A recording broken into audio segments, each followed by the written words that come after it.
Okay, beta. So we are now live.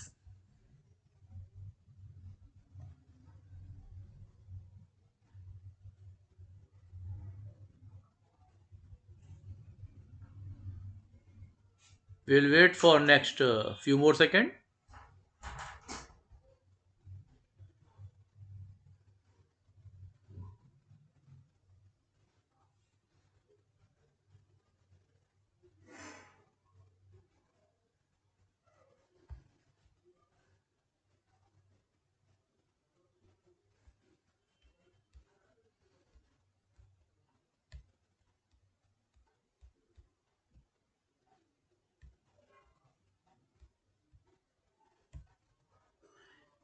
Hello, beta Shivanshu.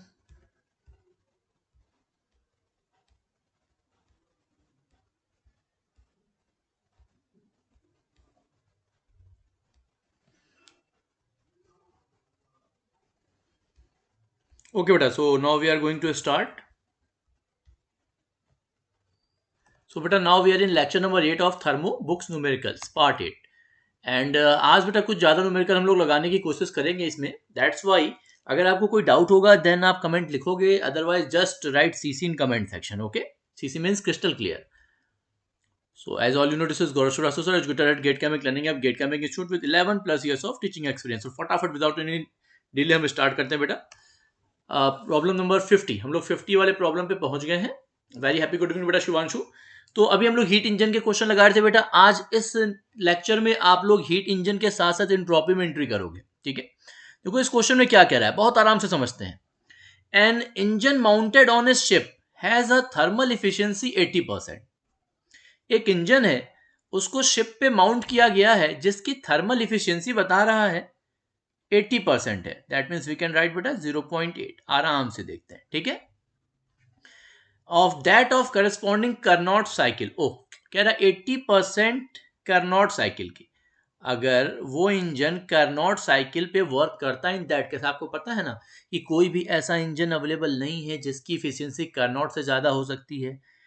सो यहाँ पे आप कह सकते हो कि ईटा को, आपके रियल ईटा की वैल्यू को आपकी यहाँ पे दिया हुआ है in terms of eta of Carnot. ठीक है, चलो आगे देखते हैं बेटा. The engine receives heat from C at 300 kelvin. Means यहाँ पे जो आपका सी है बेटा, ये 300 कैलविन पे आपका आ रहा है. मुकेश सिंह, मुकेश सिंह बेटा, अभी आई नो कि आपके साथ एग्जाम्स चल रहे हैं मुकेश.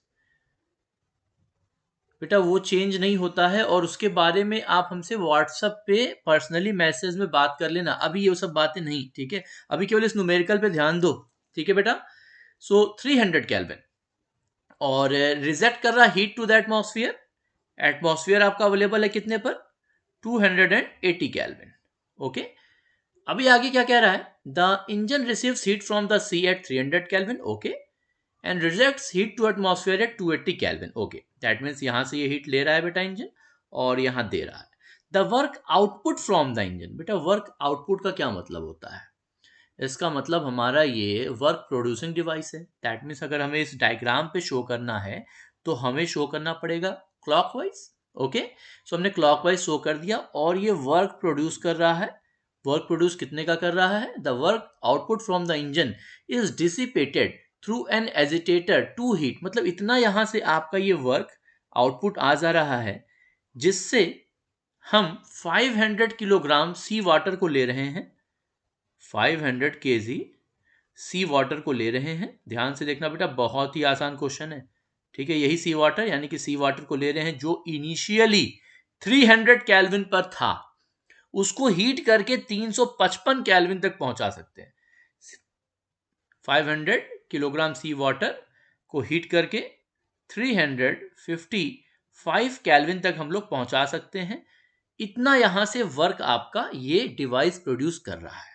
ठीक है, ये जो भी आपका यहाँ पे इंजन है, ये इंजन आपका इतना वर्क प्रोड्यूस कर रहा है. अभी आपका आगे क्या कह रहा है, ध्यान से देखो बेटा. व्हाट क्वांटिटी ऑफ हीट, कितनी हीट आपकी, that must be extracted from the sea water. वो कितनी हीट यहां से एक्सट्रैक्ट करेगा. फिर यह इंजन जो है बेटा यहाँ से कितनी हीट को एक्सट्रैक्ट करेगा from the sea water to provide the required heating effect, इस रिक्वायर्ड हीटिंग इफेक्ट को परफॉर्म करने के लिए। जब किसने कहा है कि आप स्पेसिफिक हीट जो है आपके सी वाटर की वो 4.186 किलो जूल पर केजी पर केल्विन ले सकते हो। बोलो बेटा ये क्लियर है क्या? जो क्वेश्चन का डेटा था ये क्लियर है? जल्दी जल्दी फटाफट बताओ बेटा एवरीवन, क्या क्वेश्चन का डेटा क्लियर है बेटा? इज इट क्लियर बेटा? बोलो मुकेश एंड ऑल, क्वेश्चन का डेटा क्लियर है बेटा? चलो ओके, तो फटाफट फटाफट इसे हम लोग अब सॉल्व कर सकते हैं यार, ये बहुत ही आसान है। सबसे पहले हम ये वर्क डन जो भी यहां से होगा वो इस हीटिंग इफेक्ट के बराबर होगा। तो वर्क डन को निकालने के लिए इसका हीटिंग इफेक्ट हमें लिखना पड़ेगा, और हीटिंग इफेक्ट का क्या होता है? Change in internal, that is m C P and delta T. और डेल्टा टी क्या है? यहाँ 355 कैल्विन तक पहुंचाना है। किसे? 300 कैल्विन वाले को। ठीक है बेटा, ध्यान से देखना यहाँ पे। तो यहाँ मास की वैल्यू आपको पता थी 500 केजी है। सीपी की वैल्यू आप 4.186 ले सकते हो, और ये आपका आ जाएगा 55। ध्यान रखना यूनिट को यहाँ पे कट करके बेटा जरूर चेकआउट करना, क्योंकि आपने किलो जूल में रखा है और नेक्स्ट किलोग्राम कैल्विन में, तो किलोग्राम कैल्विन तो कट हो जाएगा। लेकिन यहाँ जो डब्लू की वैल्यू आएगी ना, डब्लू, ये डब्लू आपका यहाँ पे किलो जूल में आएगा, सभी ध्यान रखना। हेलो बेटा विभाष, कहाँ थे आप? लेट हो गए। ठीक है चलो कोई बात नहीं, अभी पहला न्यूमेरिकल है बेटा। ठीक है, इसे सॉल्व करेंगे बेटा, ये 115115 आएगा किलो जूल में। एक बार फिर से हम रिपीट कर दे रहे हैं जो बच्चा लेट से आया है। ठीक है, ध्यान दो यहाँ पे। कोई बात नहीं बेटा, कोई बात नहीं विभास, अभी इस पे ध्यान दीजिए। अभी नेट सही चल रहा है आपका? इज इट ओके नाउ बेटा? चलो ओके ओके। सो हमने यहाँ कुछ भी नहीं किया। यहाँ कह रहा था बेटा कि एक इंजन है 300 कैल्विन पे सी वाटर से हीट ले रहा है, 280 में एटमॉस्फेयर पे हीट दे रहा है, और इस दौरान वह इतना वर्क प्रोड्यूस कर दे रहा है कि 500 किलोग्राम सी वाटर को 300 कैल्विन से 355 कैल्विन तक गर्म कर दिया जा रहा है। तो हमें वर्क और निकालना इन टर्म्स ऑफ यहाँ हीटिंग इफेक्ट, तो हमने पहले वो निकाल लिया। ठीक है, जैसे ही हमारा डब्ल्यू आ गया, अब हमारा नेक्स्ट काम क्या है यार? ये ईटा को पता चल जाए। अगर हमें ईटा पता चल जाए तो काम हो जाए। और ईटा का आपको कार्नोट के लिए फॉर्मूला पता होता है ना बेटा? क्या होता है? अगर ये कार्नोट होता तो ईटा को आप क्या लिखते? 1 माइनस टी कूल बटा टी एच, यही तो लिखते यार। बोलो, यही तो लिखते। अभी फर्दर आप आगे बढ़ोगे तो ये क्या आ जाएगा? 0.8, 1 माइनस टी सी की वैल्यू कितनी है? 280, और ये आपका बॉटम में क्या है? 300। ये जब सॉल्व करेंगे बेटा तो आप अपना कैलसी चला लेना, हमने जिसे सॉल्व किया हुआ है ये एग्जैक्टली 0.05333 आ जाएगा। आप भी चेक कर सकते हो। ठीक है, इतना आ जाएगा। जैसे ही आपको ये ईटा मिल गया, आपके पास क्या क्या डेटा है? अरे यहाँ पे थोड़ा सा एक स्लाइड को हम ऐड कर देते हैं यार। स्लाइड महोदय कहाँ हैं आप? आ जाइए, थोड़ा ऐड हो जाइए भाई, इतने में काम नहीं होगा। एक मिनट बेटा, जस्ट वेट। नेक्स्ट क्वेश्चन में भी स्लाइड ऐड नहीं है, सब में एक एक एडिशनल स्लाइड हम ऐड कर देते हैं, ताकि अगर न्यूमेरिकल 2 पेज में जाता है तो हमको वापस से रुक के ऐड ना करना पड़े।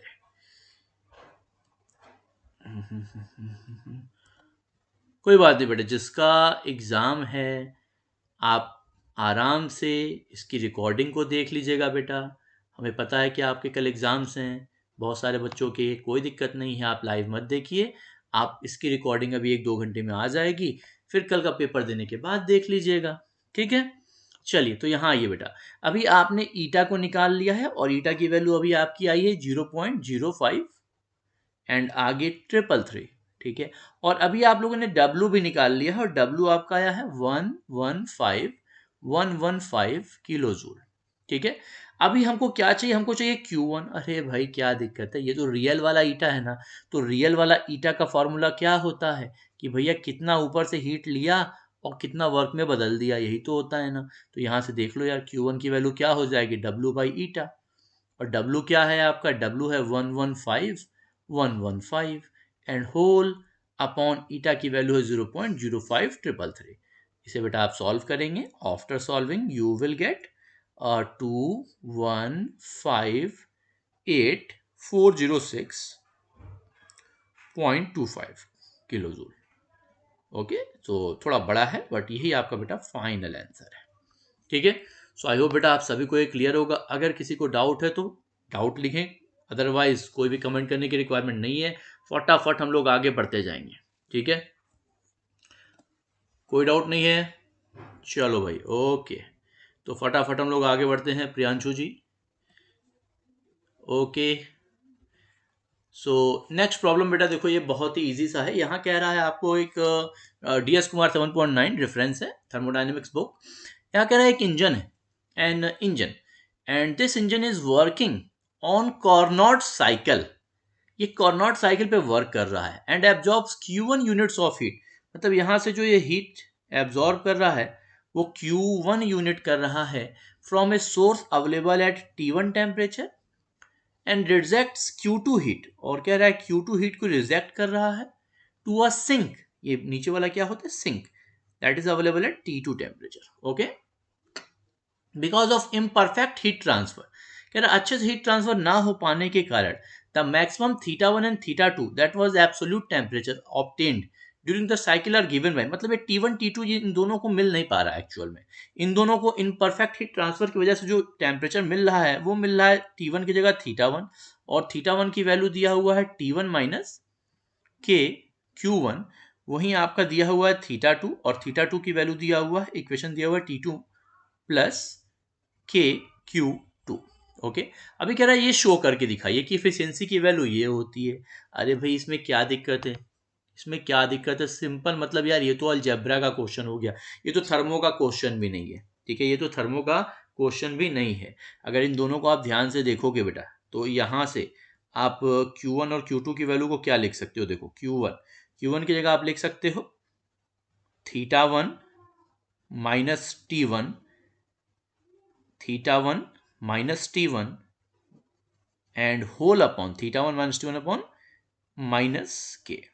वहीं आप Q2 की जगह क्या लिख सकते हो यार? Q2 की जगह आप लिख सकते हो θ2 minus T2 and whole upon के। तो अगर हम बेटा यहाँ आपसे कहें कि आप ये Q2 बाई Q1 के फॉर्म में लिख के दिखाओ, Q और थीटा में थोड़ा कंफ्यूज मत होना, ठीक है।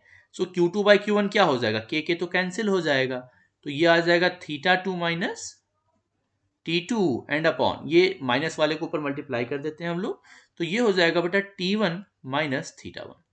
ठीक है, आई होप कि यहाँ तक आपको किसी को भी कोई डाउट नहीं होगा। बोलो फटाफट आगे बढ़ जाए बेटा। Is it crystal clear till now? Everyone crystal clear?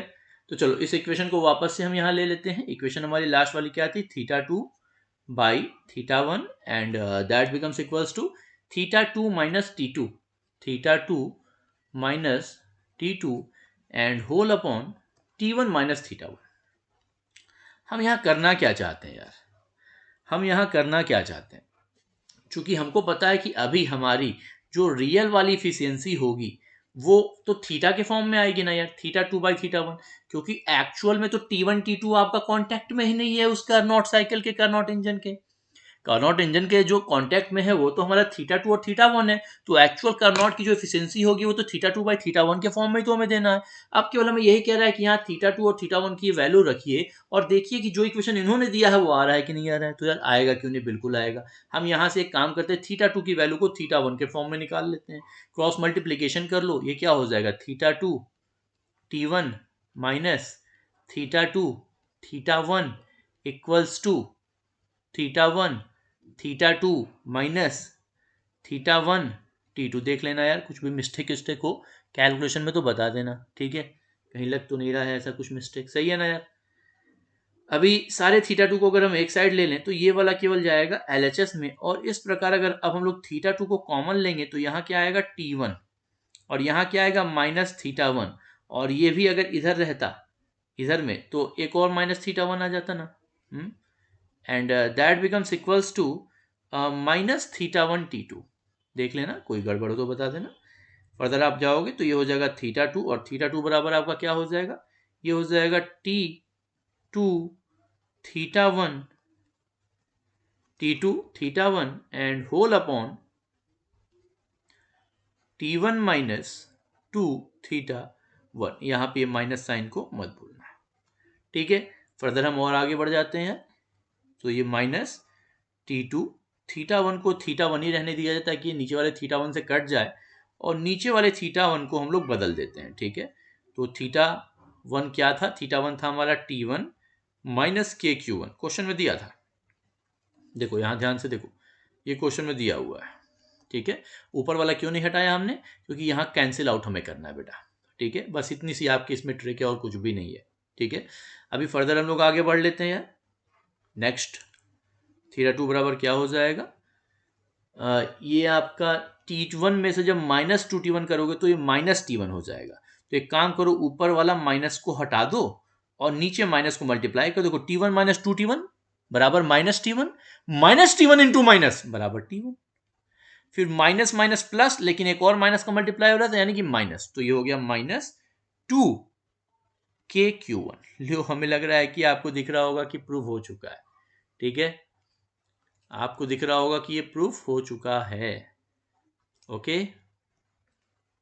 कहाँ गया, ये इक्वेशन 1 की मदद से यहाँ पे देख लो क्या लिख सकते हो आप, 1 माइनस थीटा 2 की वैल्यू कितनी अभी आपने निकाली, T2 theta 1 and whole upon T1 minus 2K Q1, और पहले से अपॉन में क्या है थीटा 1 कैंसल्ड हो गया बेटा, ईटा इक्वल्स टू क्या आ गया 1 minus T2 and whole upon T1 minus 2K Q1, hence proved. I hope बेटा आपको मजा आया होगा, बहुत ही आसान सा क्वेश्चन था, it is very very very very easy, okay. This is your final answer. चलो, तो ये भी सभी को क्लियर है, किसी को कोई डाउट नहीं है ना, चलो क्या बात क्लियर है, तो फटाफट हम लोग आगे बढ़ लेते हैं। ये DS कुमार का है प्रॉब्लम नंबर 7.14, इसमें भी कुछ नहीं है, बहुत ही आसान है बेटा। ये देखो यहाँ क्या कह रहा है एक इन्वेंटर है, वो क्लेम कर रहा है कि मैंने एक ऐसा इंजन बनाया है, डेवलप्ड एन इंजन जो ऑपरेट होता है एक सोर्स जिसका टेम्परेचर 450 केल्विन है एंड अ सिंक जिसका टेम्परेचर 280 केल्विन है, and is capable of delivering, और ये ना ऐसा डिलीवर मतलब क्लॉकवाइज हो गया, जो भी इसने ये क्लेम कर रहा है कि इसने ऐसा इंजन बनाया है, ठीक है भाई। अब कह रहा है कि ये 0.15 kWh का वर्क कर रहा है, वंडरफुल यार, ये वर्क की वैल्यू है, ठीक है। For every 1200 kilo joule heat received at a patent officer, अगर आप ऑफिसर हो और आपको उसका पेटेंट रिसीव करना, इशू करना, हाँ हाँ ठीक है तुम बनाओ, तुम बिल्कुल सही है तुम्हारा, ये जो भी तुमने छोटे लेवल पे किया है काम सही है, इसका बड़ा बड़ा वर्जन अब बना के तैयार करो, तो आप उसको अलाउ करोगे कि नहीं अलाउ करोगे भाई। ऐसे क्वेश्चन बेटा बस हमें यही देखना होता है कि भाई साहब जो हमको बता रहे हैं उसकी इफिशियंसी कितनी है, ऐसा तो नहीं कि वो कारनॉट की इफिशियंसी से ज्यादा है, क्योंकि भाई किसी भी रियल इंजन की इफिशियंसी कारनॉट इंजन की इफिशियंसी से ज्यादा नहीं हो सकती, तो हमें केवल यहाँ ये चेक करना है कि इसकी इफिशियंसी कितनी है। तो चल भैया पहले हम इफिशियंसी निकाल लेते हैं, कारनॉट होता तो कितना होता है इफिशियंसी, तो होता 1 माइनस TC बटा TH, 1 माइनस कूल 280 हॉट 450, इसे सॉल्व करोगे and after solving it will come 0.378। अब ईटा इन साहब के क्लेम्ड इंजन का देख ले रहे हैं, इनका जो क्लेम्ड इंजन है तो इसका क्या होगा, इसका 1 माइनस TC बाई TH नहीं कर सकते, ये केवल और केवल वैलिड है किसके लिए, रिवर्सिबल इंजन के लिए, दैट वाज कारनॉट, ओके। तो इसके लिए क्या करोगे, इसके लिए करोगे कि भाई साहब क्या वर्क दे रहे हो, क्या हीट ले रहे हो, ओ माय गॉड ये तो किलो जूल में, ये KWH में कोई दिक्कत नहीं है। इसको देखो, K का मतलब होता है 1000, वाट का मतलब होता है जूल पर सेकेंड, आवर का मतलब होता है 3600 सेकेंड, सेकेंड खत्म, और 1000 जे जो है इसको लिख देंगे किलो जूल, और 0.15 को 3600 से गुणा कर देते हैं यार, ये आ गया 540 किलो जूल, ठीक है। तो भाई साहब वर्क कितना दे रहे हैं 540 किलो जूल, तो Q1 भी किलो जूल में लिख दो 1200 किलो जूल। तो इस प्रकार भाई साहब हमारा कैलकुलेशन, ओ माय गॉड क्या मतलब उल्लू बना रहे हो भाई, क्या उल्लू बना रहे हो हैं, तुम्हारे इंजन का एफिशिएंसी ज्यादा हो जाएगा कारनॉट से, हैं क्या कर रहे हो भाई।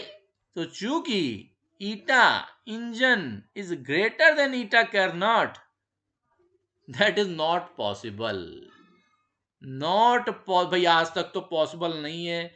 आगे आप लोगों में से कोई कुछ जादू करके कुछ नया करके दिखाया तो अलग बात है। So not possible, so not issued, हम नहीं इशू करेंगे भैया। गलत कह रहा है, नौकरी पाने के लिए कुछ भी डेटा बना के दे दिया है, हम नहीं रिसीव करेंगे। आई होप कि आप भी रिसीव नहीं करोगे। चलो, तो ये क्लियर है सभी को? सभी को क्लियर है ना? फटाफट बोलो भाई, फटाफट। बहुत अच्छे, चलो तो तुरंत आ जाओ नेक्स्ट क्वेश्चन पे।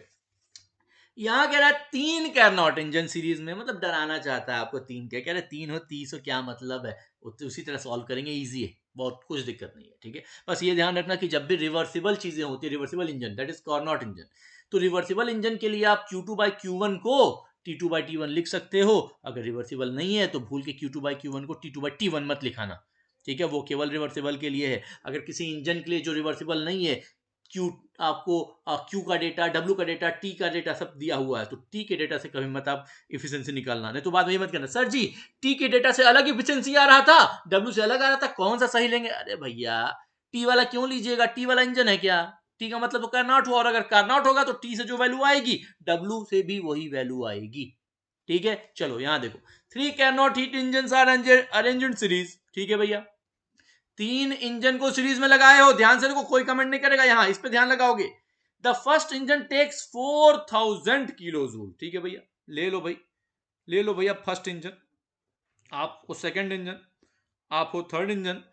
First engine takes 4000 kilo joule, ये आ गया भाई साहब Q1, सुंदर सुंदर लिख देते हैं 4000 किलो जूल। ओके बेटा, I hope everyone crystal clear.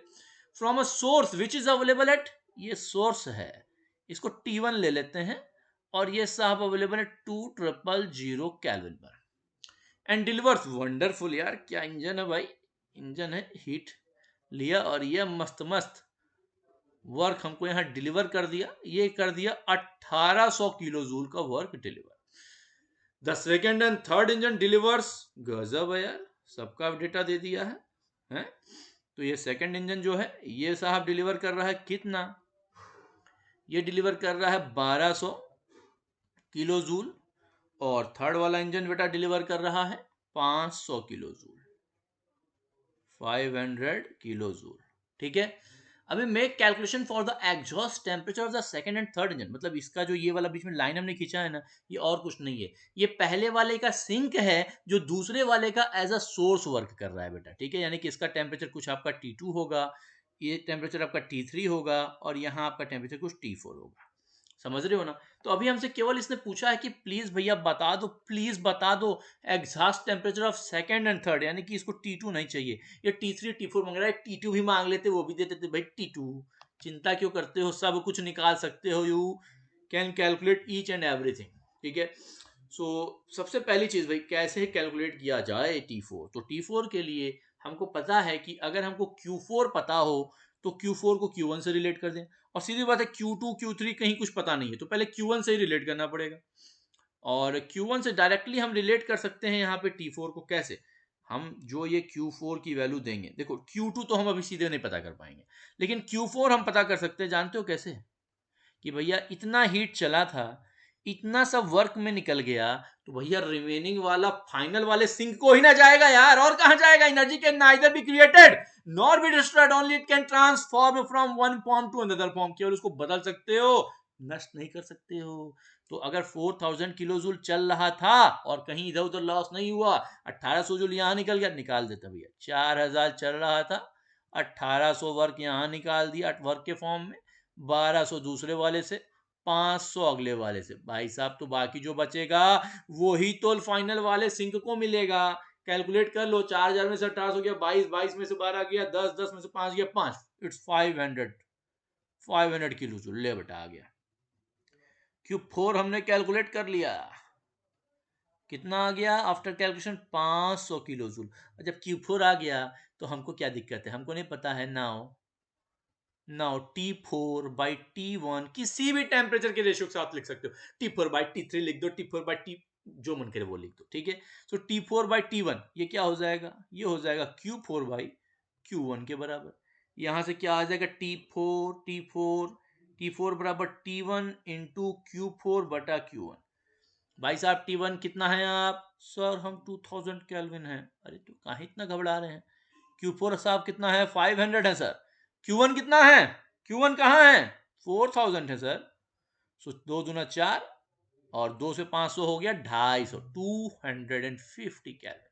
ये हो गया बेटा आपका एक एग्जॉस्ट टेम्परेचर। एक आंसर हो गया बेटा, देख लो देख लो, इतना बड़ा क्वेश्चन, इतना छोटा सॉल्यूशन है। अब भाई साहब हमको T3 भी चाहिए, हमको T3 भी चाहिए, तो T3 के लिए हमको Q3 चाहिए, T3 के हमको Q3 चाहिए। अब Q3 कैसे आएगा यार? तो भाई साहब यहाँ से जो भी हीट आगे को बढ़ा था बेटा, ये जो भी यहाँ Q3 था, वही तो Q3 W3 और W4 में बट गया। अरे फिर से वही कहानी भैया, जो Q3 है बेटा, वही Q3 तो W3 और Q4 में बट रहा है ना, क्योंकि यहां तक Q3 पहुंचा था। लो भैया हो गया। W3 कितना है? 500। Q4 कितना है? Q4 कहाँ हो भाई? Q4 500। ये हो गया 1000 किलो जूल बेटा।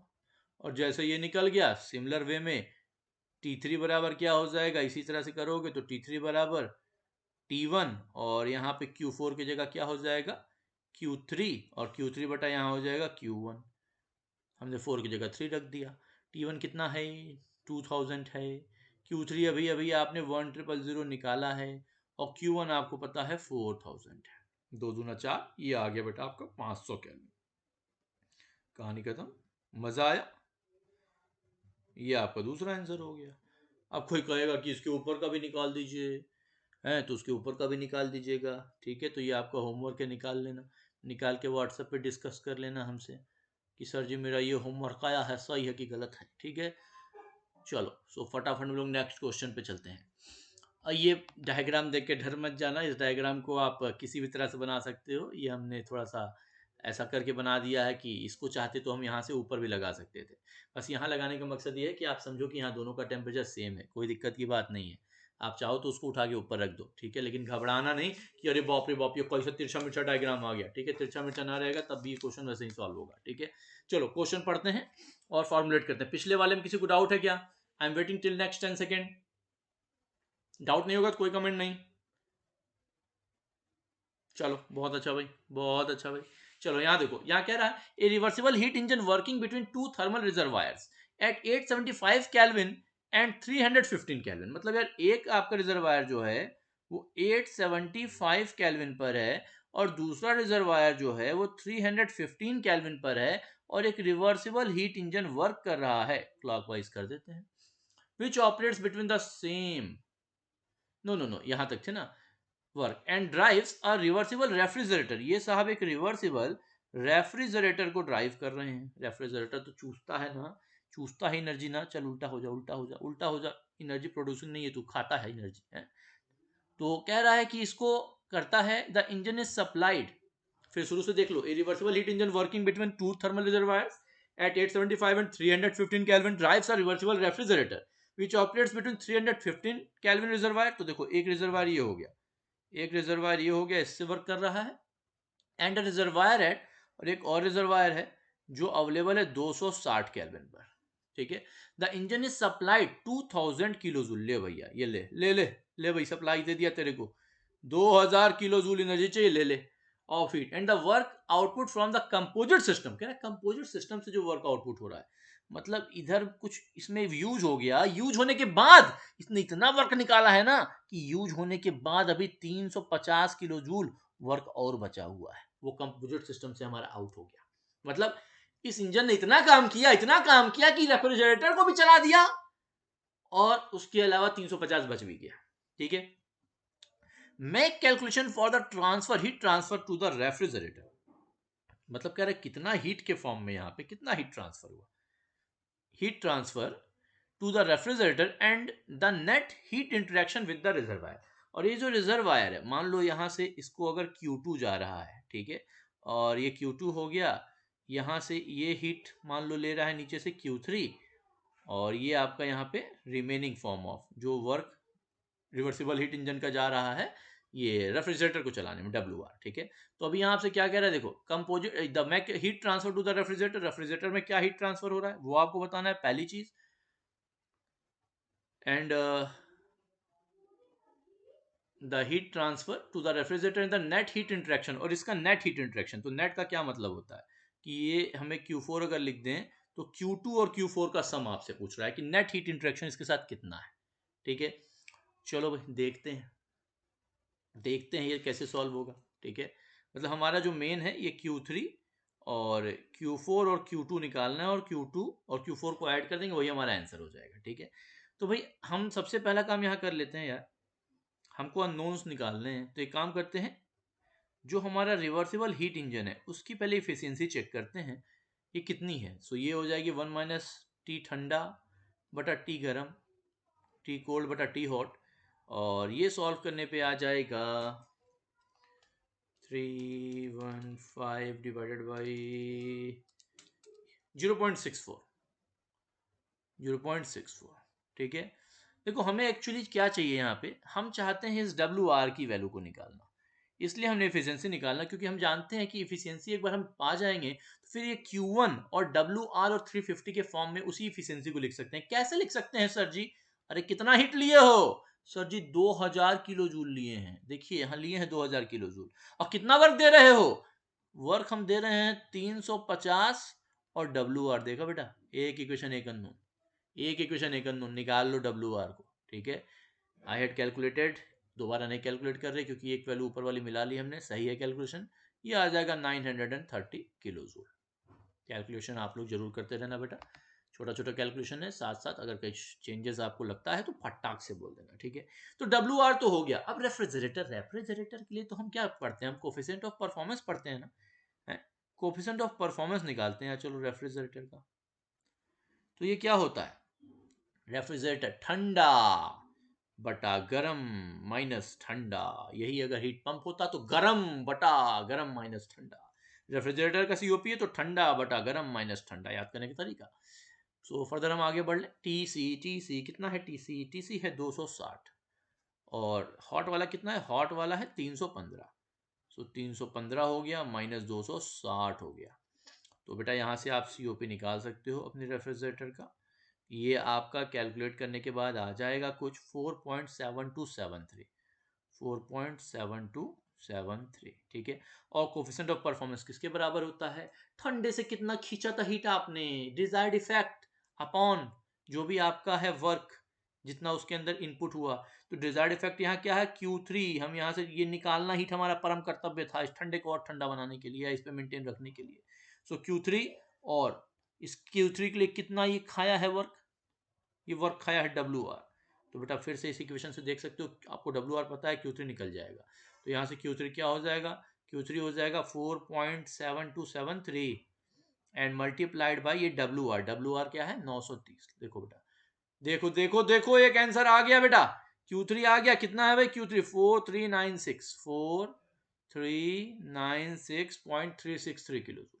आई होप बेटा कि ये भी आप सभी को क्लियर हो गया होगा, ये आपका एक आंसर हो गया। ठीक है, लेकिन पिक्चर अभी बाकी है, क्योंकि हमको अभी कुछ चीज़ें और भी कैलकुलेट करनी है। हमको Q2 और Q4 भी चाहिए, हमें Q2 भी चाहिए, हमें Q4 भी चाहिए। कैसे निकलेगा भाई, तो देखो Q4 को ध्यान से देखो भाई साहब, देखो ध्यान से देखो, ध्यान से देखो, इतना जब यहाँ से W आ रहा है, इतना यहाँ से Q3 आ रहा है, तो एक ये निकल रहा है Q4। मतलब क्या है, मतलब साफ है, मतलब साफ है, कंजर्वेशन ऑफ एनर्जी के अकॉर्डिंग इन दोनों को ऐड करने पे Q4 आएगा, तो ऐड कर दो ना, ऐड कर दो ना। Q4 बराबर क्या हो जाएगा, WR प्लस Q3। WR 930 आया था और Q3 आया था 4396.363।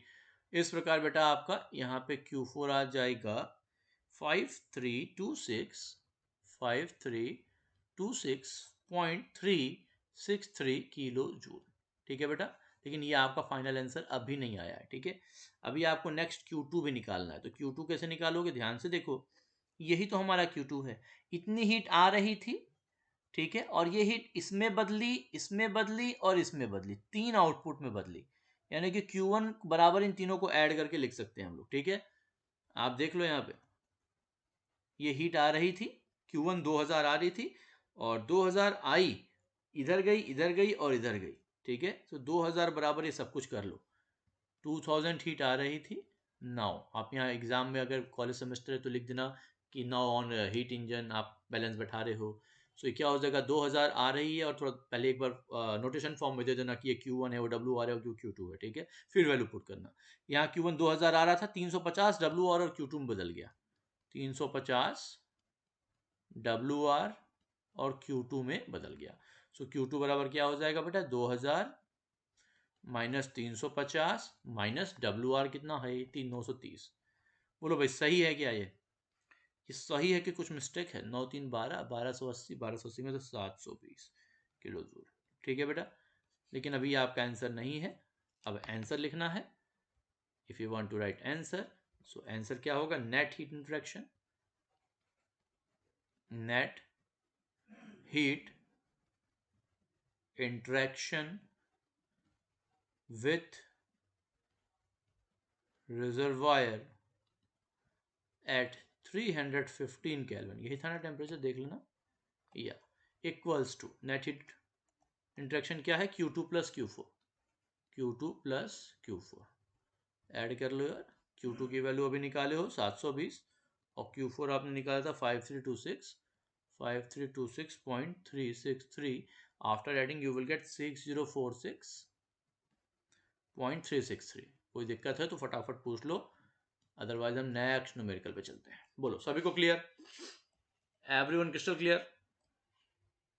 चलो भाई, चलो कोई डाउट है तो लिख सकते हो, अदरवाइज नो कमेंट्स। तो बेटा हमने हीट इंजन के भी बहुत सारे क्वेश्चन प्रैक्टिस कर लिए, और फुल कोर्स में तो बहुत सारे प्रैक्टिस किए हुए हो। अभी डीएस कुमार को हम लोग खत्म करेंगे। आफ्टर डीएस कुमार कुछ दिनों में हम जेएम स्मिथ के भी न्यूमेरिकल्स लगाएंगे, थर्मो के न्यू न्यूमेरिकल्स भी लगाएंगे, एंड देन हम लोग पी के नाक के भी लगाएंगे। तो ये आपका लगातार चलता रहेगा, आज कल परसों, 1 महीना 2 महीना 4 महीना, तो कोई भी न्यूमेरिकल बैच आपका रुकता नहीं है, इसमें न्यूमेरिकल लगते रहेंगे, ठीक है। लाइव देख पाते हो तो और अच्छी बात है, अदरवाइज रिकॉर्डिंग को एज सुन एज पॉसिबल बेटा कंप्लीट कर लो, ठीक है। अभी देखो हम लोग एंट्रोपी में एंट्री कर रहे हैं, बहुत ही छोटे से क्वेश्चन से, लेकिन इसमें बहुत ही बेहतरीन आपके कुछ फंडामेंटल्स आपको मिलेंगे, ठीक है। देखो यहाँ क्या कह रहा है, ए lump of steel of mass 8 kg, एक आपका लंप है स्टील का जिसका मास है, ठीक है, जो आपका स्टील का है लंप, इसका मास दिया हुआ है 8 kg। क्वेश्चन के डेटा को बेटा एक्सट्रैक्ट करते हैं और क्वेश्चन सॉल्व हो जाता है, ठीक है।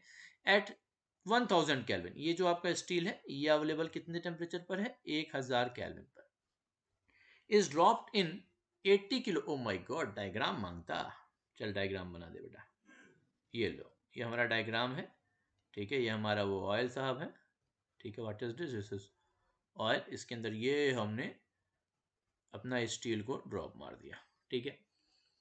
सो भाई ऑयल कितना है, ऑयल साहब हैं 80 kg, एंड अवेलेबल कितने पे हैं ऑयल साहब आप, 300 केल्विन पर। Make calculations for the entropy change of steel. Oh my God, steel का एंट्रोपी कितना चेंज हुआ पूछ रहा है, change in entropy of steel. ओह बड़ा बदमाश है, and oil and universe confuse करता है। टेक स्पेसिफिक हीट्स ऑफ, कहता है सीपी ले लीजिए स्टील का, और सीपी ले लीजिए ऑयल का, कितना ले लें, 0.5 किलो जूल पर केजी पर केल्विन, एंड 3.5 किलो जूल पर केजी पर केल्विन। बहुत अच्छा है। अब यहाँ ध्यान से देखो बेटा, पहली बात तो ये कि इस क्वेश्चन में कुछ चीजें अधूरी हैं, ठीक है, इसको देना चाहिए कुछ और बातें। अदरवाइज एक क्वेश्चन आप गेट में देगा तो डेफिनेटली आपको कुछ चीजें देगा जो यहाँ हम एजम्पशन के फॉर्म में लिख रहे हैं, ठीक है, एजम्पशन। वो नहीं देगा तो ये इस क्वेश्चन का कोई निष्कर्ष नहीं निकलेगा, डेटा इनसफिशियंट हो जाएगा।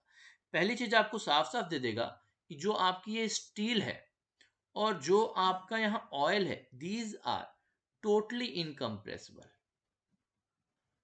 These are totally incompressible. दूसरा आपको यहाँ क्या दे देगा, दूसरा दे देगा कि no heat loss, no heat loss to the ambient. और भाई नहीं देगा अगर, इन साहब ने सॉल्व भले कर दिया डायरेक्टली, लेकिन अगर ये नहीं देगा बेटा तो हमें ये बताओ कि कैसे आप कह दोगे कि जो भी एनर्जी स्टील की थी सारी ऑयल ने ली बाहर, एटमॉस्फेयर नहीं ले लेगा, यानी कि ये वेल इंसुलेटेड होना चाहिए ना, अदरवाइज हमारा क्वेश्चन कहाँ कंप्लीट होता है, हाँ? हमारा ये क्वेश्चन कहाँ कंप्लीट होता है, तो ये वेल इंसुलेटेड है। ठीक है, अब हम ये मान लें अगर कि इक्विलिब्रियम के टाइम में अंदर का टेम्परेचर कुछ T final T F approach हो गया इक्विलिब्रियम पर, तो इक्विलिब्रियम पे आप एनर्जी बैलेंस ले सकते हो ना। सो एट इक्विलिब्रियम मतलब फाइनली जो आदान प्रदान होना था हो गया। सो उस समय में आपका फाइनल टेम्परेचर अगर टीएफ है तो सीरीज बात है स्टील के द्वारा दी गई उष्मा ऑयल के द्वारा ली गई उष्मा, energy given by steel must become equal to energy taken by oil होना चाहिए। एनर्जी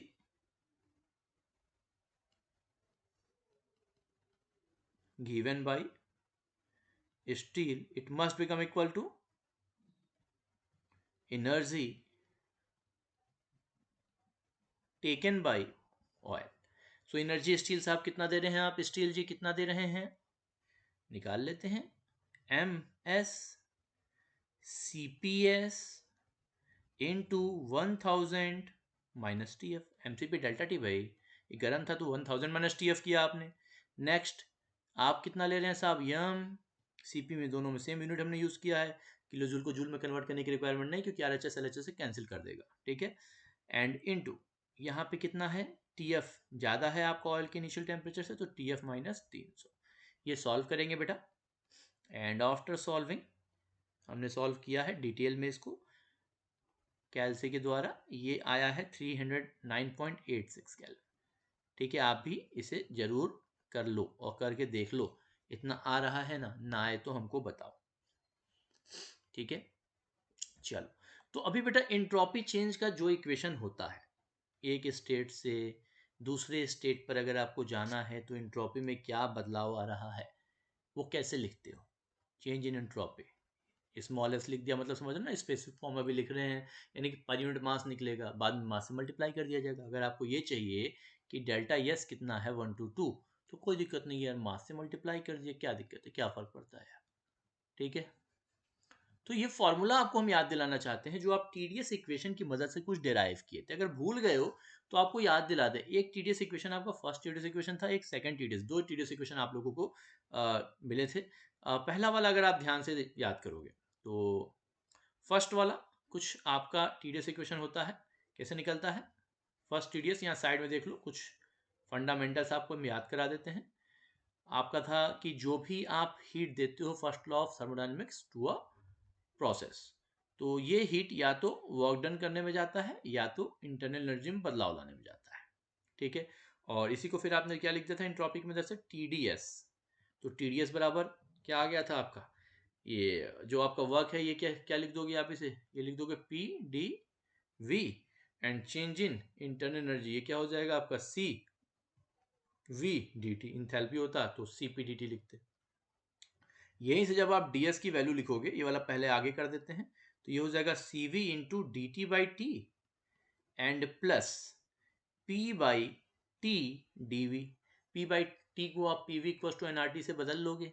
ठीक है, तो ये अगर सब कुछ हम लोग स्पेसिफिक फॉर्म में कर दें, ये सब कुछ स्पेसिफिक फॉर्म में कर दें, मतलब ये स्मॉल कर दें तो ये भी स्मॉल हो जाएगा।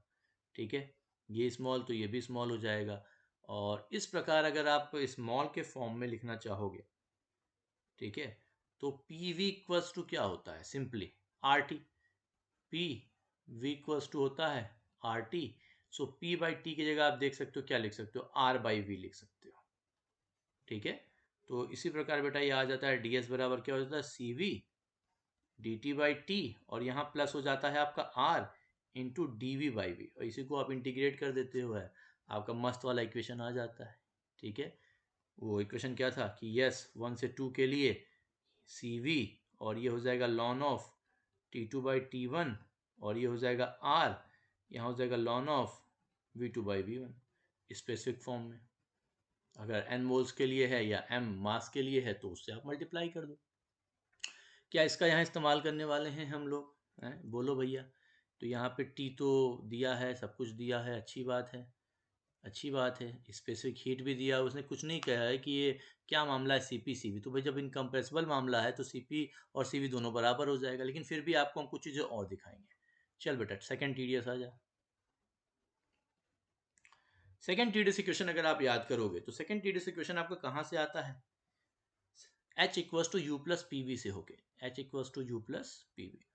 जब इसको डिफ्रेंशिएशन करके लिखोगे तो ये क्या हो जाता है आपका, फाइनली सॉल्व करोगे तो ये आपका हो जाता है सॉल्व होके T D S equals to D H minus V D P. ठीक है, कहो तो इसे सॉल्व कर दें। सॉल्व करने की रिक्वायरमेंट है, सब कुछ आपको डिटेल कोर्स में हमने कराया हुआ है। ठीक है, सो आई होप कि यहाँ तक आप सभी को क्लियर होगा। फर्दर अगर आपको आगे बढ़ना है तो पिछली बार की तरह ही बेटा, अभी जो ये टी डी एस है, ठीक है, ये डी एच को अभी क्या लिख दोगे आप, सी पी डी टी हो जाएगा और माइनस वी डी पी हो जाएगा। फिर वही कहानी यहाँ पे डी एस की जगह क्या हो जाएगा, C P into D T by T हो जाएगा। ये केवल आपके हम रिकॉल करा रहे हैं चीज़ों को, ठीक है, इंटू डी पी हो जाएगा। फर्दर अगर आप इसे फिर से सॉल्व करना चाहोगे तो डी एस बराबर या यस 1 to 2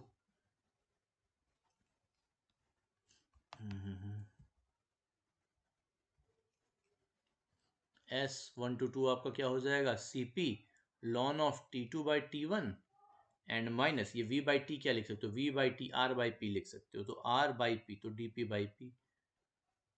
ठीक है, या S 1 to 2 equals to C P ln of T2/T1 and minus R ln of P2/P1, limit के अंदर में हमने कर दिया। ठीक है, अब यहाँ पे बेटा दोनों में से कोई क्वेश्चन लगाओ, क्योंकि यहाँ पे स्पेसिफिक वॉल्यूम हो गया या आपका जो भी प्रेशर हो गया उसमें कोई भी चेंजेस नहीं आ रहे हैं।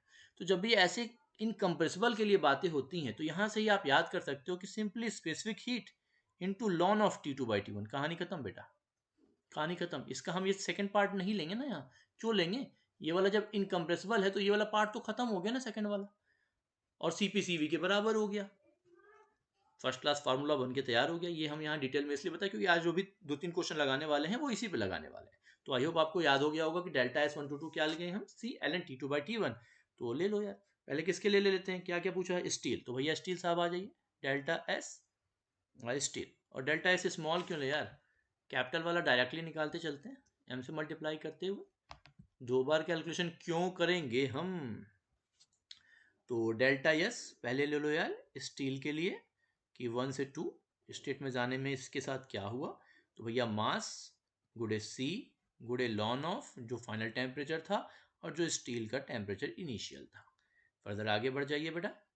सो यम की वैल्यू कितनी थी, 8 kg, सी था आपका 0.5 किलो जूल में है ये, और आपका ये हो गया लॉन ऑफ, टी एफ की वैल्यू है 309.86 और टी एस आपका 1000 दिया हुआ था। इसे सॉल्व करेंगे बेटा and after solving you will get -4.687। That means the entropy of steel decreases. आपके एग्जाम में ये भी पूछ सकते हैं, और होगा भी क्यों ना, डिक्रीज ठंडा हो रहा है ना बेचारा। तो ये तो हो गया change in entropy of the steel. अभी चेंज इन एंट्रोपी हम नेक्स्ट देख लेते हैं, ऑयल। तो इसके लिए हम क्या करेंगे, सेम वही फार्मूला है तो डायरेक्टली हम पुट कर रहे हैं, ऑयल का मास एंड ऑयल की specific heat 3.5 and lawn of final temperature 309.86 और इनिशियल टेम्परेचर था इसका 300। ये सॉल्व करोगे बेटा, ये आपका आ जाएगा 90, नहीं सॉरी 9.055 किलो जूल पर केल्विन। ध्यान रखना बेटा, यहाँ पे हमारा ये पूरा मिला के ये होल हमारा क्या है, ये पूरा का पूरा, ये जो हमारा पूरा है ये पूरा क्या है, ये हमारा प्रोसेस है बेटा, या कह लो ये हमारा सिस्टम है। ये क्या है, ये हमारा सिस्टम है। यानी कि सिस्टम की अगर आपको यहाँ एंट्रोपी में चेंज पूछता ना, change in entropy of system अगर आपसे, तो change in entropy of system, तो जानते हो क्या लिखते हैं आप इन दोनों में, delta S steel plus delta S oil, ये change in entropy of system हो गया। ठीक है, तो ये कितना आ रहा है भैया, change in entropy steel -4.687 and plus oil का है 9.055, ये आ जाएगा आपका 4.368 किलो जूल पर केल्विन। अभी आपको निकालने का है, कलर चेंज कर दिया जाए क्या, अभी आपको निकालने का है, देख लें साइड में लिख सकते हैं, हाँ इधर लिख लेते हैं हम लोग यहाँ पे। अभी अगर आपको निकालने का है क्या बेटा, change in entropy of universe, तो यूनिवर्स का क्या मतलब होता है, change in entropy of system plus change in entropy of surrounding. Surrounding में एंट्रोपी का चेंज क्या होता है बेटा, अगर इसे निकालना होता तो जो भी आपका क्यू लॉस या गेन हो रहा है, ठीक है, अपॉन में जो भी आपका सराउंडिंग का टेम्परेचर है, तो ये तो जीरो है ना, तो सराउंडिंग ये तो जीरो हो गया फॉर दिस केस, इस केस के लिए। तो डेल्टा एस इनवर्स आपका वही आ जाएगा, डिट्टो। डेल्टा एस इनवर्स बराबर सेम वही चीज़ 4.368 किलो जूल पर केल्विन। आई होप बेटा आप सभी को क्रिस्टल क्लियर होगा बेहतरीन तरीके से। बोलो बेटा सभी को क्लियर? Everyone crystal clear? किसी को कोई डाउट है तो फटाफट बताओ, और shall we move forward to next beautiful problem. बोलो बोलो बोलो भाई, बस 2 क्वेश्चन और करेंगे, उसके बाद से आज के लेक्चर को हम लोग एंड कर लेंगे। ठीक है, क्लियर? चलो ओके ओके ओके, चलो नेक्स्ट नेक्स्ट प्रॉब्लम पे आ जाओ बेटा, नेक्स्ट आ जाओ। देखो ये भी सेम आपका पिछली बारी की ही तरह है, लेकिन इस वाले में ना इस प्रॉब्लम को सही से इन्होंने फॉर्मुलेट नहीं किया। डीएस कुमार साहब जानते हो ना, थोड़ा सा कभी कभी भावुक हो जाते हैं इमोशनल, और क्वेश्चन को कुछ उल्टा पुल्टा कर बैठते हैं। ठीक है, तो यहाँ वही कहानी है कि आप सीपी वाटर का दिए हो, सीपी गैस का दिए हो। अभी अभी रुको, आप अभी सीधे नहीं बताएंगे, पहले हम डेटा एक्सट्रैक्ट करते हैं, फिर आप अपने आप जान जाओगे कि कुछ डेटास गायब हैं, और बिना उन डेटास के होते हुए क्वेश्चन को सॉल्व करना है तो कैसे सॉल्व करेंगे आप समझ सकते हो। गैस का मामला है ना। चलो यहाँ देखो, इन a certain heat exchanger 50 kilogram of water is heated पर मिनट। क्या बात है भाई, हमारा वाटर का जो हीटिंग हो रहा है वो हो रहा है 50 किलोग्राम हर मिनट में, फ्रॉम 50 डिग्री सेल्सियस। वाटर का इनिशियल टेम्परेचर T1W दिया हुआ है 50 डिग्री सेल्सियस, और वाटर का final temperature T2W 110 degree Celsius. तो ये कितना हो रहा है, 50 डिग्री सेल्सियस 273 ऐड कर दो, ये हो जाएगा 323 केल्विन, और यहाँ 273 ऐड कर दो, ये हो जाएगा आपका 383 केल्विन। ठीक है, एंड बाई हॉट गैसेस, एक हॉट गैस का भी स्ट्रीम है। ठीक है, हॉट गैस जो हीट एक्सचेंजर में एंटर कर रहा है 250 डिग्री सेल्सियस पर, या कन्वर्ट करके कर सकते हो 523 kelvin. If the flow rate of gas, लो ये तो गड़बड़ हो गया, फ्लोरेट की जगह हमने मास फ्लोरेट लिख दिया। कोई बात नहीं, इसको मिटाना ज़्यादा आसान है। नहीं जी, कम लिखना पड़ेगा। तो भाई साहब ये है temperature in of hot gas, और मास फ्लोरेट क्या है भाई हॉट गैस साहब, आपका HG लिख रहे हैं, अब अच्छा लग रहा है ना। 100 किलोग्राम पर मिनट। ध्यान से देखो, एनर्जी पूरी पूरी एनर्जी बनाए रखा करो बेटा पढ़ते समय। Net change in entropy, net change in entropy अगर आपसे 2 डेटा इसने और दे दिया है। पहला इन साहब ने सीपी ऑफ वाटर दे दिया है, जो दिया हुआ है 4.186। वाटर का स्पेसिफिक कितना हो सकता है, कहीं ना भी दिया हो बेटा, तो इसे आप रट्टा मार लें प्लीज। ठीक है, हमने डिराइव भी कराया हुआ है थर्मो के फुल कोर्स में। और सीपी ऑफ जो गैस है इनका है 1 किलो जूल पर केजी पर केल्विन। अभी देखो कहाँ प्रॉब्लम आने वाली है। अब जब इसको आप सॉल्व करोगे, सपोज करो अगर आप इसे सॉल्व करने जाते हो, पूरे जो गैस वाले के आप चेंज निकालना है गैस वाले फॉर्मूले से, तो कैसे कर पाओगे? आपको कुछ डेटा ही नहीं दिया है ना, कुछ भी डेटा दिया है नहीं दिया है। तो इस क्वेश्चन को और अच्छा करने के लिए यहाँ भी हमें कुछ एजम्पशन लेने होंगे, and if these problems asked in your GATE examination then they will give you these assumptions already. Okay, number 1, again no heat loss to the surrounding, no heat loss to the surrounding. अगर college के paper में भी कभी आपसे semesters में ऐसे questions आते हैं तो एजम्पशंस को वहां पे ऐसे रिप्रेजेंट कर सकते हो। ठीक है, नंबर 2, अगेन जो भी आपका वाटर है और जो भी आपका यहाँ पे हॉट गैस है, ये अगेन आपके इनकम्प्रेसिबल है, जो कि पूरी तरह से करेक्ट नहीं होता है। ठीक है, और ऐसे कंडीशन में अगर आपको एक बार फिर से निकालना है कि यहाँ पे फाइनल टेम्परेचर क्या होगा, तो एनर्जी जो भी आपका है, हॉट वाटर, वाटर आपका एनर्जी ले रहा है, जो भी energy taken by water, energy taken by water, ये बराबर होगा किसके, energy given by hot gas. और दोनों इनडायरेक्ट कांटेक्ट में है तो दोनों का टेम्परेचर मिक्स तो हो नहीं रहा पिछली बार की तरह, कोई तो अलग अलग होगा। तो एनर्जी जो भी आपका ये टेकन है, कैसे एमसीपी डेल्टा टी से निकालोगे, तो मास फ्लो रेट क्या था 50, इसको मिनट में रहने दो, क्योंकि इसको भी जब आप किलोग्राम मिनट में रखोगे यूनिट कैंसिल आउट हो जाएगी LHS RHS की। तो जगह 50 इंटू वाटर का स्पेसिफिक हीट 4.186, जो इधर सीपी की यूनिट लेना वही RHS में सीपी की यूनिट लेना, एंड डेल्टा टी क्या हो जाएगा 383 माइनस 323। ठीक है, ठीक है, एंड ये आपका 100 दिया है, इसका स्पेसिफिक 1 दिया है, ये हो जाएगा 523, और ये हॉट था तो ये कूल होके मान लो आ रहा T2Z पे। ये सॉल्व कर लेंगे बेटा हम लोग, सॉल्व कर लेना आप लोग, देख लो, जो रिकॉर्डिंग देखेगा पॉज करके वीडियो को, ये वैल्यू आ जाए तभी आगे बढ़ना, कुछ और आए तो हमको व्हाट्सअप पे कर देना, क्योंकि हो सकता है कभी कभी 1-8% चांसेस कि कैलकुलेशन अगर हमसे मिस्टेक हुआ हो तो हम उसको सही कर देंगे तुरंत, ठीक है। तो आप इसे रीचेक जरूर कर लेना, हालांकि है सही। फर्दर हम आगे बढ़ते हैं, पिछली बार की तरह ही आपको निकालना है delta S of water for 1 to 2, वही कहानी बेटा, एक बार फिर से वही फॉर्मूला आपका लगेगा, सेकेंड वाला टर्म जीरो हो जाएगा, तो M C P ln of T2/T1। और हमारे जो DS कुमार साहब है, यहाँ तो ब्लंडर वाला मिस्टेक किए हैं आपके बुक में, मतलब हमने कहा ना DS कुमार खुद दे के पढ़ोगे ना तो बर्बाद हो जाओगे, इसलिए DS कुमार के हम न्यूमेरिकल लगवा दिए, सब संशोधन करके वो चलेगा, इससे आबाद हो सकते हो, लेकिन सेल्फ स्टडी के लिए DS कुमार बुक नहीं बनी है, ठीक है। यहाँ उनकी यूनिट की ऐसी की तैसी हो गई, समझ रहे हो, उन साहब ने किताब में यूनिट ही अलग से गलत ले लिया है। तो ये आपका सेकेंड वाला पार्ट तो खत्म हो गया, ये m की वैल्यू कितनी है 50, और ये 50 किलोग्राम पर मिनट में था, तो एक काम करो पर सेकंड में कर लो, 60 से डिवाइड कर दिया, और CP 14.186 हो गया, लॉन ऑफ ये आपका है 383, ये आपका है 323 बेटा। इसे जब यूनिट को आप चेक करोगे तो यहाँ पे आपका यूनिट क्या है, ये है किलोग्राम पर सेकेंड, और ये है आपका किलो जूल पर केजी पर केल्विन, और यहाँ तो कोई यूनिट ही नहीं है, तो किलोग्राम किलोग्राम कट हो जाएगा, किलो जूल पर सेकंड को वाट कहते हैं, यानी कि आप यूनिट आएगी किलो वाट पर केल्विन। उन साहब ने वो यूनिट की भी ऐसे तैसे करके किलो जूल पर केजी ले लिया है, ठीक है, मास यूज भी कर रहे हो पर केजी ले लिए हैं, तो भाई उनकी भावनाओं में बह मत जाना, ठीक है, गलती है, टोटल गलती, ब्लंडर वाली गलती की है उन्होंने। और ये आपका आंसर आ जाएगा 0.594 किलो वाट पर केल्विन। अगर यही मिनट में आप लेते तो किताब में जो आंसर दिया है वो आप पा जाते।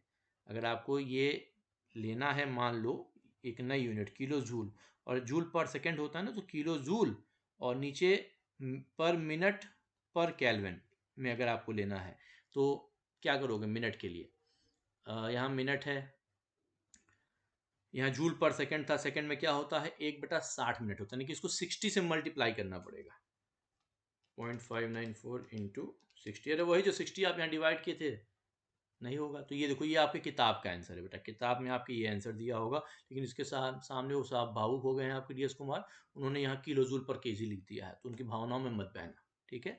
नेक्स्ट, ठीक इसी प्रकार बेटा डेल्टा एस आप निकाल सकते हो एयर का इस केस के लिए, फिर वही कहानी, एम की वैल्यू कितनी है इस बार है 100 अपॉन 60 से डिवाइड कर लीजिए, इंटू CP आपका 1 है, और लॉन ऑफ फाइनल टेम्परेचर आपका 397.42 आया है, एंड होल के अपॉन में 523 आपका यहाँ हो जाएगा, ये जब सॉल्व करोगे -0.458, और फिर से एक बार आपकी यूनिट क्या होगी किलो वाट पर केल्विन। लेकिन अगर आपको किताब के सेम आंसर चाहिए तो इसे आप 60 से प्यार से मल्टीप्लाई कर देना, और जब मल्टीप्लाई कर देंगे आप 0.548 इंटू 60, तो ये आ जाएगा आपका किताब वाला आंसर -27.48, लेकिन किताब वाली यूनिट मत लिख देना क्योंकि अभी यूनिट है किलो जूल पर मिनट पर केल्विन, ठीक है बेटा। तो ये आपके दो आंसर हो गए। फिर पिछली बार की तरह अगर आपको सिस्टम का चाहिए, निकाल लो यार, सिस्टम का क्या दिक्कत है, तो डेल्टा एस अगर सिस्टम का चाहिए तो दोनों को ऐड कर दो, क्योंकि ये दोनों मिलके एक सिस्टम बना रहे हैं आपका, तो कितना हो जाएगा 0.594, और दूसरा क्या है -0.458, दोनों ऐड कर रहे हो, ठीक है, ये आपका आ जाएगा 0.136 किलो वाट पर केल्विन। और अगर आपको फिर वही कहानी यूनिवर्स की चाहिए तो यूनिवर्स के केस में एक बार फिर से ये delta S system and plus delta S surrounding करोगे, जीरो हो जाएगा because no heat loss to the surrounding है यहाँ पे, और इस प्रकार डेल्टा एस आपका जो यूनिवर्स है वो भी आपका सेम यही आ जाएगा 0.136, मतलब जो भी आपसे पूछे यार आप सब कुछ कैलकुलेट कर सकते हो। सो आई होप ये आप सभी को क्रिस्टल क्लियर होगा। ओके बेटा, चलो तो फाइनल क्वेश्चन, यहां तक अगर डाउट है तो बता दो, एक क्वेश्चन और लगवाएंगे बस, उसके बाद कहानी खत्म, उसके बाद DS कुमार साहब को कटाटा बाय कर लिया जाएगा, उसके बाद कुछ दिन के बाद से वापस से हम लोग आया जाएगा GM स्मिथ बुक के न्यूमेरिकल्स के साथ, और कुछ नए नए न्यूमेरिकल्स के साथ जो किसी भी बुक में नहीं है, मेरे द्वारा फॉर्मुलेट किए गए, ये बड़े बड़े लंदी लंदी एक पेज के क्वेश्चन जैसे गेट में आते हैं, ठीक है, जैसे अदर सब्जेक्ट्स में हम लोगों ने लगाए हैं। तो अभी फटाफट हम लोग यहाँ आते हैं, आगे बढ़ते हैं, इस के बाद एक फाइनल 57 नंबर क्वेश्चन देख लो, reference thermodynamics by DS Kumar 8.8।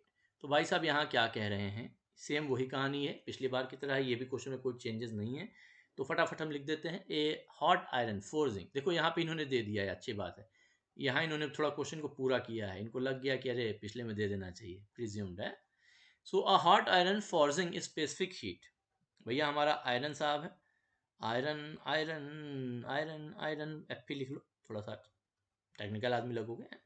तो हॉट आयरन है जिसका वेट है 30 kg, और हॉट आयरन का स्पेसिफिक हीट भी दिया हुआ है साहब ने, और ये दिया हुआ है 0.5 किलोजूल पर केजी पर केल्विन। ध्यान रखना बेटा, सॉलिड्स के लिए और लिक्विड्स के लिए सीपी और सीवी की वैल्यू अप्रोक्सीमेटली इक्वली होती है, ठीक है।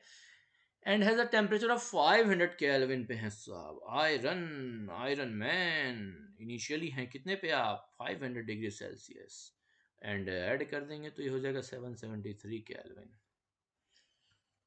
The forging is dropped into 200 kilogram oil, मतलब यार ये जो हमने पहला वाला एंट्रोपी का क्वेश्चन लगाना, it is similar to that question. तो घबराने की जरूरत नहीं, फटाफट कलम चलाओ यार, फटाफट कलम चलाओ, आजा आजा आजा आजा ऑयल। पिछली बार तेरे में स्टील डाला था, इस बार आयरन डाल दिया, ये हो गया 200 kg। तेरा स्पेसिफिक हीट कितना है, स्पेसिफिक हीट ये देखो बेटा, स्पेसिफिक हीट है। फटाफट डेटा को एक्सट्रैक्ट करते हैं, एक्सट्रैक्ट डेटा, एंड फटाफट सॉल्व कर देते हैं, ठीक है। 25 डिग्री सेल्सियस पर क्वेंचिंग, क्वेंचिंग जानते हो क्या, क्वेंचिंग क्वेंचिंग क्वेंचिंग। पंडित जी जब हवन करते हैं, बहुत सारा आग एक से बढ़ जाता है, तो ऐसे पानी लेते हैं, कहते हैं स्वाहा, उसी में ऐसे पानी भी डाल देते हैं, थोड़ा लोग स्वाहा करते थे, हवन करते थे, पानी भी डाल देते हैं, मतलब डायरेक्ट कांटेक्ट मिला के हीट ट्रांसफर करने की प्रक्रिया को क्वेंचिंग कहते हैं। तो यहाँ हमारा ये आयरन ऑयल के साथ डायरेक्ट कांटेक्ट में आ गया ना, तो इसलिए क्वेंचिंग लिखा हुआ है, ठीक है। अभी आगे देखो क्या है, make calculation for the entropy change of forging. ओहो फॉर्जिंग मतलब आयरन, आयरन फॉर्जिंग। तो भैया डेल्टा एस हमसे पूछ रहा है 1 to 2 एफ के लिए, बताइए। मतलब वही कहानी यार, ऑयल, अरे यार मतलब कुछ कुछ अंतर ही नहीं है यार, फटाफट हम छोड़ भी तो लगा लोगे, ठीक है। Entropic change of the composite system, book में तो उन साहब को पता ही नहीं है सिस्टम किसको कहते हैं, आपके डीएस कुमार साहब को, और यूनिवर्स किसको कहते हैं। सिस्टम में भी यूनिवर्स निकाल के घूमते हैं, माना कि यहाँ लिख दिया no heat loss to the surrounding, लेकिन आंसर में तो यूनिवर्स के फॉर्म में नहीं ना, बल्कि सिस्टम का ही अंतर है, ठीक है। हालांकि इसमें सिस्टम और यूनिवर्स दोनों सेम आ गया, क्योंकि डेल्टा एस सराउंडिंग यहाँ पे 0 है, ठीक है। आगे बढ़ लो यार, फटाफट कैलकुलेशन कर लो, हम समय इसमें ज़्यादा नहीं देंगे इस वाले क्वेश्चन में। तो अगेन हम फिर से मान लेते हैं, चूंकि डायरेक्ट कॉन्टैक्ट में है, तो एट इक्विलिब्रियम जो फाइनल रीच आपका मान लिया हमने, टी एफ टेम्परेचर अगर इसने रीच किया है बेटा, तो दी गई उसमें ली गई उसमें बराबर, सो 30 एम सी पी, पहले ये आयरन का ले रहे हैं, तो एम सी पी और डेल्टा टी, तो 773 minus T F. College semester के एग्जाम में पूरा लिखना, energy given by forging iron becomes equal to energy taken by oil, then yum Fe Cp Fe, and T2 Fe minus Tf बराबर yum oil Cp oil T1 oil minus Tf, ऐसे करके लिखने का बेटा, ठीक है, या Tf minus T बना ले यहाँ होगा, ठीक है। तो ऐसे पूरा डिटेल में लिखो, तब ये वाला लाइन आपका आएगा। ये क्या हो जाएगा 200 kg, यहाँ Cp क्या है, it's Cp is 2.5, and Tf minus 298, कहाँ से आया रे बाबा, ये देख 25 दिया हुआ है। टी जो ऑयल है, ऑयल ये निकलने का है, T2 ऑयल ये दिया हुआ है 25 डिग्री सेल्सियस, बोले तो 298 केल्विन बेटा, ठीक है। इसे सॉल्व करेंगे, प्लीज़ प्लीज़ प्लीज़ बेटा सॉल्व करके घर पे चेक कर लेना, टेस्ट ड्राइव ले लेना, तो कहानी खराब हो जाएगी एग्जामिनेशन में, चाहे कॉलेज सेमेस्टर हो चाहे गेट एग्जाम हो, ठीक है। खुद इसे सॉल्व करके इतना ले आ देना, ना आए तो तब तक सॉल्व करना जब तक ना आए, और अगर कई बार करने पे भी कुछ हो रहा है तो प्लीज़ हमको इन्फॉर्म करना, हम देखेंगे आप कहाँ गलती कर रहे हो, या अगर हमने गलती की है तो हम सही कर देंगे। हालांकि गलती हमसे नहीं हुई है, फिर भी अगर आपका आंसर गलत आता है, अलग आता है, हमको आप कांटेक्ट करें व्हाट्सएप पे, फटाफट व्हाट्सएप नंबर नोट कर ले एक बार फिर से, 9451707049, व्हाट्सएप कॉल कुछ भी कर सकते हो डाउट्स के लिए, कोई दिक्कत नहीं है, 49 है बेटा ये, ठीक है। नया बैच भी स्टार्ट हो गया है, बहुत ही बेहतरीन बेहतरीन बैच रन हो रहे हैं, और अभी जो हमारी फ़ी थी पिछले साल की, उससे हमने 50% का ऑफ दिया हुआ है, रिवॉल्यूशन ऑफर रन कर रहा है, और केवल अभी जो फ़ी आपकी करंट में है पिछले साल की 50% ऑफ के साथ है, साथ में 3 मंथ का सब्सक्रिप्शन भी उस पर फ्री आ रहा है, ठीक है। 17,500 rupees for 15 month and installments available too. This is Iconic Plus batch. If you are going to take admission in Prime Plus batch, then 15,500। और जो भी डिटेल है व्हाट्सएप पे कॉल पे पूछ लेना, यहाँ ज़्यादा हम इसे समय नहीं देंगे, फटाफट इधर वापस से आ जाते हैं। अब साहब को निकालना क्या है, पहले delta S forging iron 1 to 2, तो ये क्या हो जाएगा mCp ln T2/T1 वही कहानी, तो mCp ln T2 साहब कितना है यहाँ 311.835 और T1 साहब कितने थे 773। सो बेटा ये सॉल्व हो गया आपका -13.617 किलो जूल पर केल्विन हो जाएगा। ठीक इसी प्रकार बेटा दूसरा आप डेल्टा एस ऑफ ऑयल निकाल लोगे, ये आपका हो जाएगा एम ऑयल का, सीपी ऑयल का, और लॉन ऑफ ऑयल के लिए ये आपका है T2 और इसका T1 कितना था 298। तो ये आपका सॉल्व होकर कुछ 22.69 किलो जूल पर केल्विन आ जाएगा। और जब सिस्टम का बेटा निकालोगे तो दोनों को ऐड करने पे सिस्टम बन जाएगा। ऐड कर दो, ऐड का मतलब है साइन के साथ ऐड करना है, तो यहाँ पे आप ऐड करने जाओगे तो ये माइनस हो जाएगा और ये आपका तीसरा आंसर जाएगा 9.072। सो आई होप बेटा आप सबने लेक्चर को खूब एंजॉय किया होगा, मजा आ गया होगा, माइंड ब्लोइंग, सुपर गोइंग। और बेटा इस सब्सक्रिप्शन में लाइव क्लासेस भी होंगी और रिकॉर्डेड भी आपको पहले दिन सारी के सारे सब्जेक्ट के अपडेट मिल जाएंगे। प्योर न्यूमेरिकल बैच भी होगा साल भर जो चलता है, हर हफ्ते एक लाइव डाउट क्लियरिंग सेशन 2 घंटे का चलता है ओपन, जिसमें किसी भी सब्जेक्ट का कोई भी डाउट पूछ सकते हो। हम रहेंगे, अदर एजुकेटर भी आपको मिलेंगे, मेरे भी सारे सब्जेक्ट आपको मिलेंगे। सो डोंट वरी, फटाफट ज्वाइन हो जाओ। अगर किसी ने ज्वाइन नहीं किया अपने दोस्तों को भी ज्वाइन करा दो। और फटाफट अभी हम आपसे विदा लेते हैं। और अगर आप किसी भी एग्जाम में टॉप करना चाहते हो तो don't forget to revise your notes every day. I must do my revision daily, I must do my revision daily, I must do my revision daily, I must do my revision daily, I must do my revision daily.